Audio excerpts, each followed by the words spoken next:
Hey there, welcome to the B2B Content Show, a podcast about the how, what, and why of B2B content marketing. I am your host, Jeremy Shearer, and my guest is Kristin Dorsey, VP of Marketing at Linc. Kristin, thank you so much for making time to be with us. Thank you. Really appreciate the time to be here. So tell us a little bit about yourself, how you got into marketing and how you ended up in your role at Linc today. Yeah. So I actually started off thinking I was going to be a developer or an application engineer. That's really how I started my career. And then I took a bit of a pivot, starting my own business. I actually made sculpted cakes, and through that process, I had to create a brand. I had to figure out how to get customers and market myself with no budget. And I absolutely fell in love with marketing. And so when I kind of came back to the professional world, about 12, 13 years ago, I knew that that's really where I wanted to refocus my career. I've loved it ever since. Very cool. So, sculpted cakes. Mm. Let's pause there for just one second. What is a sculpted cake? So it's a cake that looks like anything but cake. So I mean, Oh, okay. I've made a cake that looks like an electric guitar, like the Stanley Cool. Cup, all sorts of different things. So like imagine Cake Boss, those kinds Yeah, of yeah. cakes. Yeah. Okay. I remember when I was a kid, my mom was into cake decorating, Mm-hmm. and she sort of very briefly kind of dabbled in it as like maybe a business, but then ultimately did something else. But Mm-hmm. okay, it's interesting how one thing kind of leads to the next. You Yeah. know, Yeah. you I start I somewhere, would and have never imagined. yeah, Exactly. and here you are today, VP of Marketing at Linc. So tell us just a little bit about Linc. Yeah, so it's incredibly exciting to be a part of the team here. So Linc is the only CX automation platform that's purposefully built for retail brands.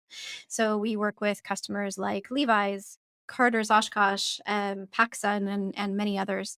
And CX automation for retail in this case is automated chat, AI based, that actually allows customers to resolve problems through automation. So, whether it's creating return or finding out more information about a product before purchasing, all of that can be done in an automated fashion before ever having to go to a human agent.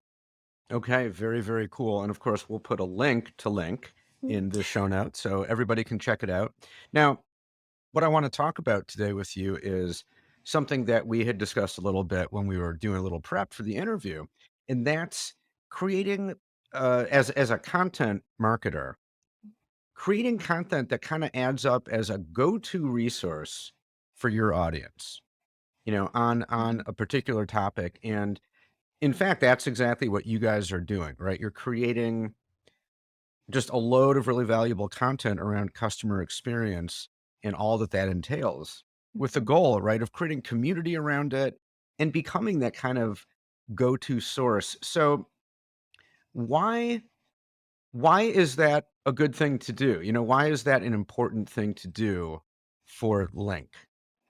Great question. So, the whole world of CX automation is has become a little complicated. A lot of companies out there talk about CX automation, say that they do CX automation, and so what we found is that our customers and folks in the retail space get really confused. And what they think of when it comes to things like CX automation is awful chatbots that make a worse experience for their customers. And so what we've found as we've spoken to more and more of our own customers is that we really need to venture beyond just the CX automation space and topics, and talk about CX as a whole. Help our customers and help the industry really learn more about CX, learn more about the end to end buyer journey and the different opportunities that are there in improving CX across the board,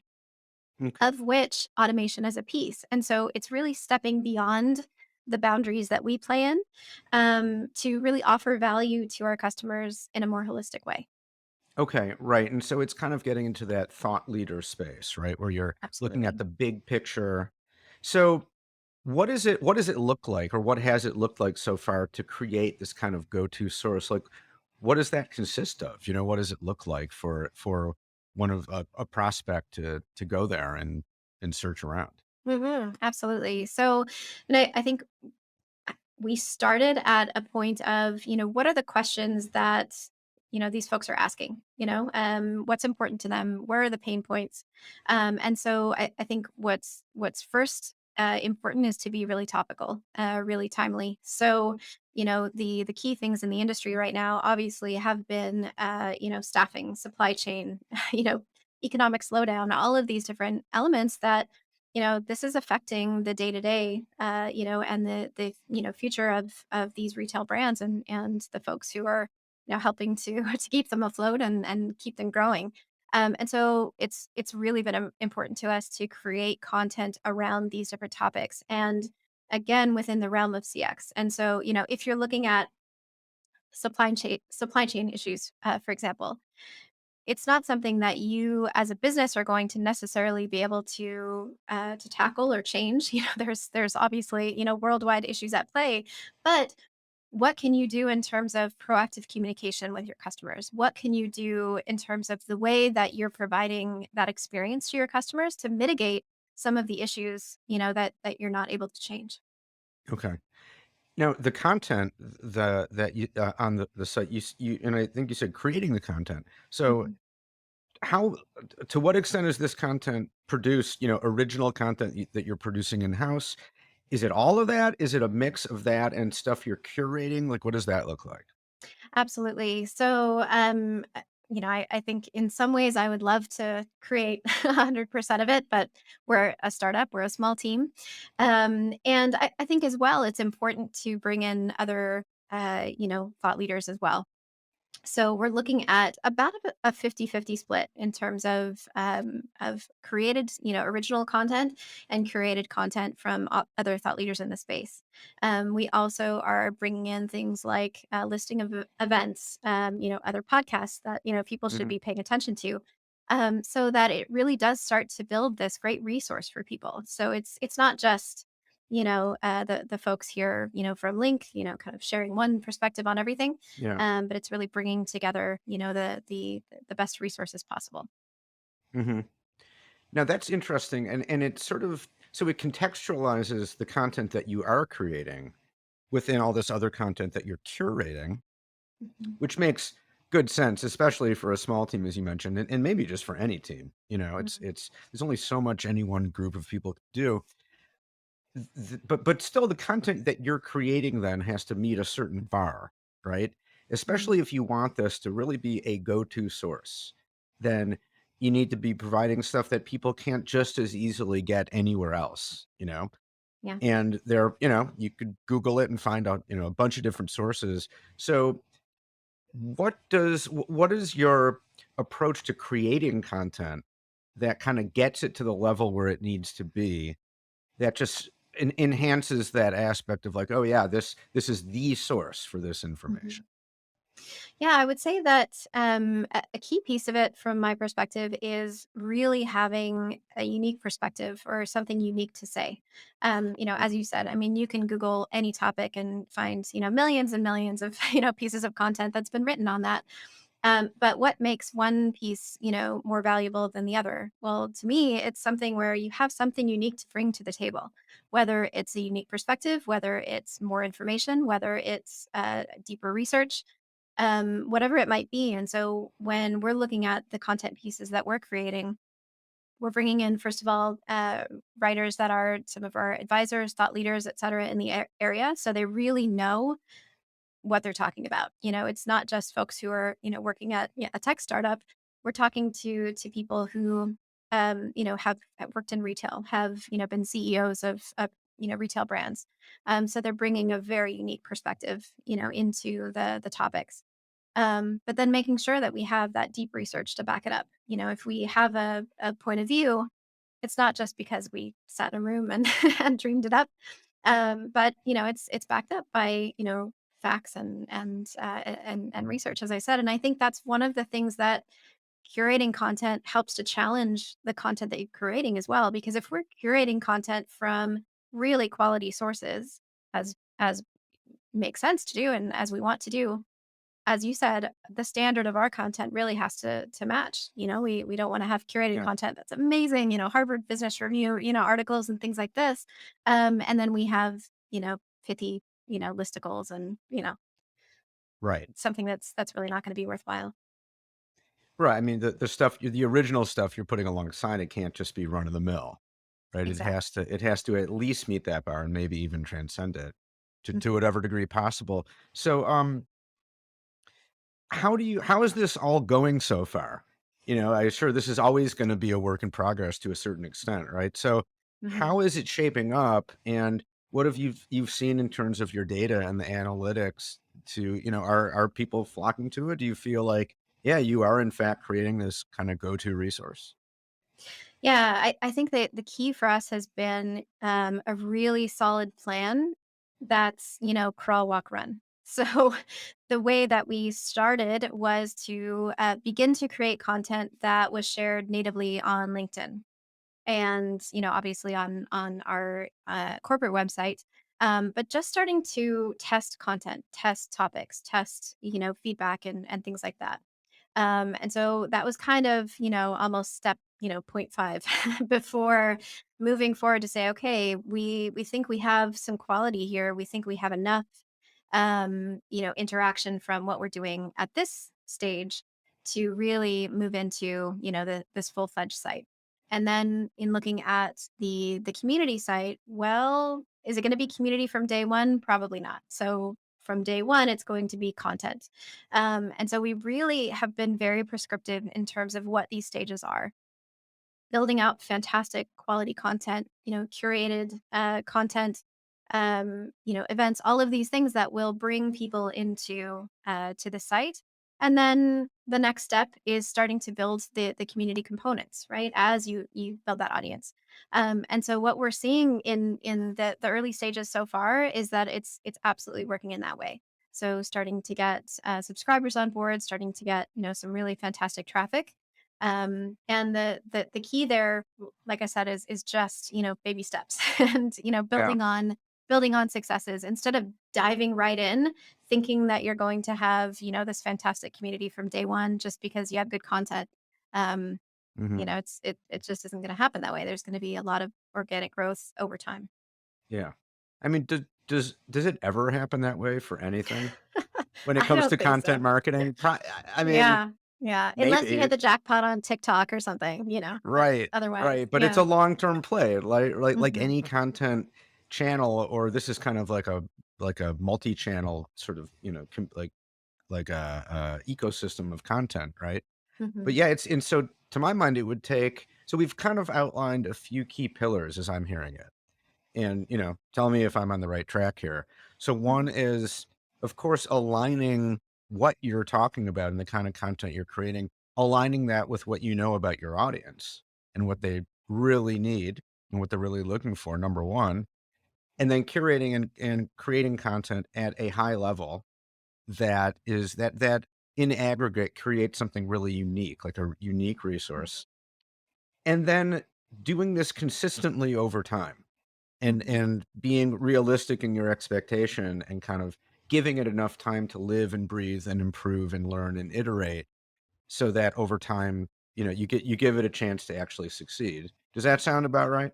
Absolutely. And I think that that last piece is so essential. And I think, for other marketers out there, it's so incredibly important that you have your executive team on board, that you have alignment internally to understand that this is a long-term, growth play, right? This is not something where you're gonna get, thousands of subscribers, in week one. Excuse me. This is something that's going to take some time and grow, organically over time. And it's something that needs consistent, tending and nurturing and feeding when it comes to content, when it comes to promotion, when it comes to, really, curating that perfect experience on, on the site. But I think if you don't have that alignment internally from the get go, you're going to run into problems. You're going to run into, mismatched expectations. Yeah, right. Great point. And that's kind of without that, it's just not going to last. You might have a little leeway to give it a shot, but Mhm. If right, if the leadership is unrealistic in their expectations, then Yeah. it's not gonna work, right? And because it's something that this is not an easy or cheap thing to do, right? It's Mhm. expensive just in the time that you have to put into it, right? Yeah. And you have to be given the time to do that with the understanding that this isn't gonna immediately generate revenue to pay for itself, like, right Exactly. now. It Mhm. will if we do it the right way, we know that, but it's gonna take a little time. Exactly. And I think that's some, again, kind of education internally, education to, your executive team, your CEO, et cetera, to help them to understand that, there's a very different, approach to content marketing. There's a very different approach to, building a community and this versus dumping money into Google ads. I mean, you're going to get very different results, but you're Yeah, going to, dumping money into Google ads. Sure, you'll get, traffic to your site and perhaps some, demo requests and, some great things like that. But it's then a limit of how much money can you continue to dump into those, those campaigns. Whereas when it comes to content marketing and community building and this, it's more of that long-term play where, those dividends are going to pay off over time and it's not going to be as expensive, down the road. And yeah, so having a balance between those two so that you can help to, kind of temper expectations, you're still obviously we still have a job to do. We still have revenue to hit and we need to bring in those contacts and opportunities, but we need to also be building the long-term growth of the brand that's going to, at one point bring in much more high quality, um, uh, you know, contacts because they yeah. trust your brand. They trust that you know what you're doing, that, you are truly a thought leader in the industry. And I mean, a true resource like this that's not static, that's being updated regularly and like a news magazine almost, right? And you're Mhm. gonna get the audience you build for it, they're gonna keep coming back to it like you would to any trusted source, right? Unlike, through a Google ad, which can be, hugely beneficial, but that's usually gonna get you someone who comes once, takes a look, Mhm. either wants a demo or not, and then that's it. They're probably not gonna Exactly. come back a whole bunch of times. Resource like this, you're having a dedicated group of people come back again and again and again and really build that trust. And Mhm. that's hugely valuable. Exactly. Well, and we know now, I think in the last couple of years, especially, there's been such a shift in B2B marketing to really understand that, it isn't a factory, in terms of, well, you're going to nurture this lead and then they're going to suddenly decide one day that, they're ready to buy because of, all of this nurturing. We don't buy that way. We Yeah. either are in market or we're not. And the vast majority of us are not in market for, your particular product on any given day.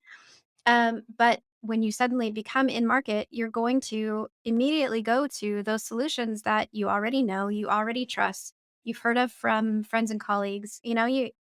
So that's why that long-term play really does pay off in the long term. After putting that time and effort into it, because you've built that trust with this audience that once they are ready, once they are looking for that solution, they know you and they trust that you have their best interest in mind because you haven't just been pelting them with with short-term offers and things like that. Yeah. Right. Like you've built that trust through non-transactional engagement, right? Exactly. Offering value. And there's more of like a human element to that, kind of a human touch. That yeah, I mean, that's ultimately how and why we trust people generally, not just in business, but in any context, really. Exactly. Well, and we're in the business of customer experience, and so the experience that we give to our customers, we want to really kind of, walk the talk in terms of, Yeah. we want to give our customers the best possible experience, and help them to understand how valuable that is, and the kind of dividends that that pays off with their customers. Okay. Well, great stuff, Kristen. Thank you so much. Really, really enjoyable discussion. Thank you. Great for this podcast, and I learned a lot. I know our listeners definitely will learn a lot from this. So, thank you. Really appreciate it. Thank you. This was so much fun. Thanks.